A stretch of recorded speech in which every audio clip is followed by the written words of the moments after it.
Hey all, hope you all are doing good. So today we are going to do a lab CLTE vulnerabilities, that is content length transfer encoding vulnerability. But so overall the lab will not take even 1 minute, okay, maximum 1 minute. So let's focus on understanding the logic behind it, and then we'll just simply do the lab in 1 minute. That's it, not a big deal. But if you understand, then only it will be useful, because if you don't get the concept, you will do the lab but you won't be getting anything. So let's focus on this. Okay, so first, HTTP request smuggling. So if you are a really good person, you don't know what is smuggling at all. So what is smuggling? So it's simply like taking a piece of thing to somewhere in a non-legitimate manner, because the destination is not meant for that payload, I can say, or the all the stuff. Okay, so that is in general smuggling. So HTTP request smuggling is, as an attacker, I am going to send a payload as a part of my request, which the server doesn't I can say doesn't expect. Okay, but because the way I have transferred it, it does not know that I have transferred a payload which it does not accept, and it actually considers it. So simply as a part of the lab, we are going to send that.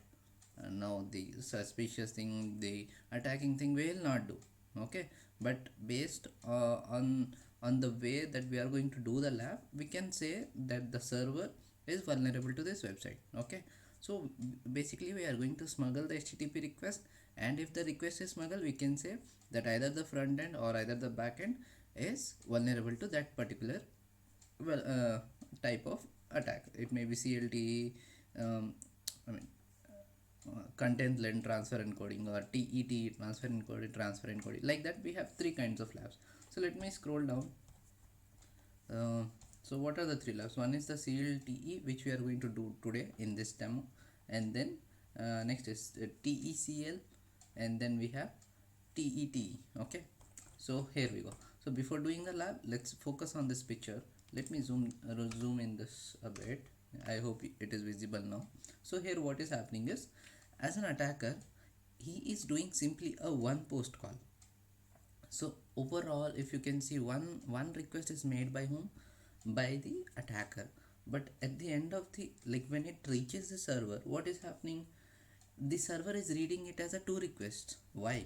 That is what we are going to understand first before jumping onto the lab. Okay, so basically there is two type of way that a call is made. We are not talking about methods, that is get, post, delete, put, not that.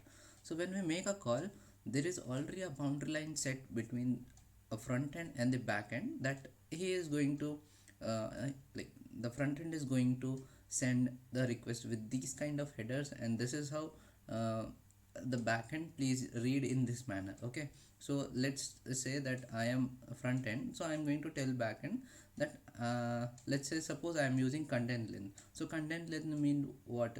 Like I am saying that I am going to pass a body of length 43, and if you read all this 0 1 2 3, all this like numbering wise, it will be 43. Okay, so that's how front end is saying that it is going to pass 43 length of body, and it is passing. And the backend server, so backend server, what it is doing? Backend server is doesn't support transfer, doesn't support content length. What it is supporting? It is supporting transfer encoding. So what is transfer encoding here? So let me zoom in this a bit more. Yeah, now I think it is much more visible. Okay, so if you see chunked, transfer encoding chunked means we are going to say first thing, what is the bytes that I'm going to send in my next line. So first line is like if I say 10, then in the next line I'm going to pass 10 bytes. In the next line I'm going to say 20, so in the next line I'm going to pass 20 bytes. So in that manner, chunked is what it is meant. So how it terminates? So if I say that the next line will be of 0 length, so the next part will be nothing. So that's how the body ends. So if you did not get anything, it's fine, no issues. So it's like a simple one liner. Again, I will say, if it is a content length, it is as simple as that I'm going to tell how many characters are there, and that is the body I'm going to send. That's it. In the transfer encoding, if I say chunked, then it means that I'm going to pass my body in the chunk manner. That is, first line I will tell what is the number of bytes, second line I'll pass the content, third line I will say number of bytes, fourth line I will pass the content. Like that the body is created. But if I say length is 0, that means that there is not no byte that I'm going to send in the next line. So that 0 length is considered as end of the body in case of transfer encoding chunked. So it is now up to the front end or the back end how they want to read. But whatever it is, they need to make sure that before communicating they have this kind of like how it is going to read, what headers the front end is going to send. So all this boundary setup is already done. Now there is one more confusion. Since HTTP supports both this kind of like body lengths, that is transfer encoding and content length, so if both of them are there, in that case what needs to be done? So in that case we have already a solution existing. I have read it here only, so this link I will put it in the description, but you can find it otherwise. Okay, so you can see HTTP headers suppose these two kind of things. That's why if both of the headers are sent, in that case the content length can be ignored, so transfer encoding will be considered. So let me find that sentence. Yeah, here we go. So if both content length and transfer encoding both are sent, in that case content length will be ignored. So it means we are giving priority to transfer encoding. Okay, so what do you mean by CLT? So that was about the two types of header that HTTP supports and what does each kind of header meant. Now the last two statements that I said, that if both of the two headers are sent, then the priority will be given to the transfer encoding and not the content length. But there is a case that both the headers are passed but the server doesn't support. Okay, so priority given to the transfer encoding but the server doesn't support transfer encoding. So what is the option that is left with the server? That it needs to go with the content length. That's it. Okay, I hope I'm not confusing much. That's a clear cut picture. Now here we go. So these two sentences, that if it doesn't support, what is to be used, if both of them are passed, then what is to be used, what type of thing is supported by front end, what thing is supported by back end. So if both of them are supporting the similar kind of headers, then there is no issue. But if they are supporting different kind of headers, then there comes some kind of loopholes which we are going to take advantage of. So let's say in the CLTE, so CL means like whatever the first is mentioned is for front end, whatever the last letters are mentioned is for back end. So CLTE means that front end, or I can say front end server supports CL, that is content length, and the next thing, that is TE, supports like transfer encoding is supported by back end. So that is what our first lab is, and we are going to take we are going to manipulate this, and then we are going to get some different kind of response based on which we can say that the backend is vulnerable to CLT kind of vulnerability. So let's jump on to our CLT vulnerability lab. Open link in new tab. I hope that concept wise it is clear, because the lab is not going to take much time. Okay, so no, okay, so here is one example. If I can say that content length is 13 and transfer encoding is chunked. So here what is happening, if the front end is sending it, right, it is going to say 13. Why? Because let's count the numericals. Okay, this is 1. Now each line is of 2, so 2 3 4 5, because 2 lines are there, and then 6 7 8 9 10 11 12 13. I hope this makes sense. Okay, so that's how the front end is going to pass this complete body to the back end, but the back end is going to read what, that it is going to read the transfer encoding as chunked. That's why when the chunked is read by the back end is going to see that the body is having the 0 length, so the back end is not going to read this. Okay, so in that case what happens, so the next request that is made by the front end, this is very important, smuggled is not considered as a part of this request by the backend. That's why the backend is going to consider smuggled as a starting part of the next request. This is absolutely making sense, right? So when the next request comes from the front end, the smuggled is going to appended with that, and that is how a new body will be created. So the pictorial representation of this I can show you here.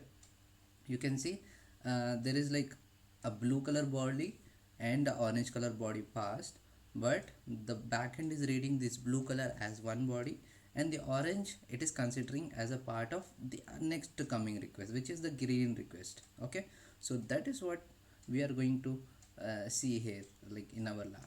Okay, so this is our lab. Let's access to the lab, open link in new tab. I hope the explanation is making a complete sense. If anywhere you are stuck, please do mention in the comment section. Okay, so let me bring my burp suit. Here we go, and let me minimize this a bit. And proxy, so before starting, just go to proxy options 8081 and turn on my burp suit proxy. So now both of them are on the same network. Let me minimize my webcam a bit.